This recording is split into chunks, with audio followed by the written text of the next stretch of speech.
போட்டு தாக்குங்க கைஸ். சரியான அடி அடிச்சிருக்காங்க இன்றைக்கி இந்திய டீமு. அதுக்கு முன்னாடி ஜெயில கிரிக்கெட் சேனல் சப்ஸ்கிரைப் பண்ணிக்கோங்க. இந்தியா விசஸ் ஆப்கானிஸ்தான் டெஸ்ட் மேட்ச்லாம் ஒன் ஆஃப் டெஸ்ட்டில் டாஸ் ஜெயிச்சு ஃபஸ்ட்டு பேட்டிங் எடுத்தார். ஜெய்ஸ்வால் வந்தோடனே காலி ஆகிட்டார். ஒரு சாதாரண எஜ்ஜு மட்டும் காலி ஆகிட்டார்.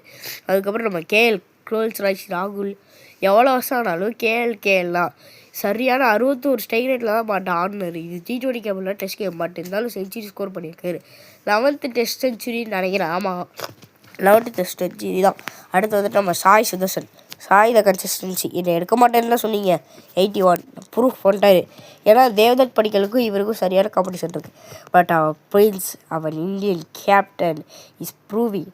இவன்லாம் என்னத்தை எடுத்து சாதிச்சிட போகிறான் அப்படின்னு நினச்சான். அந்த சீரீஸில் இங்கிலாந்து கூட 700 ரன்னுக்கு மேலே அடித்தார். இப்போ இந்த சீரீஸில் ஒரு செஞ்சுரி போட்டிருக்காரு. வெஸ்ட் இண்டீஸ் கூட ஒரு செஞ்சுரி போட வேண்டியது ஜஸ்ட்டு மிஸ் ஆகிடுச்சு. அப்புறம் நம்ம ரிஷப் பந்தன் ஒரு 50 போட்டு நிற்கிறாரு. இவங்க 2 பேரும் நிற்கிறாங்க.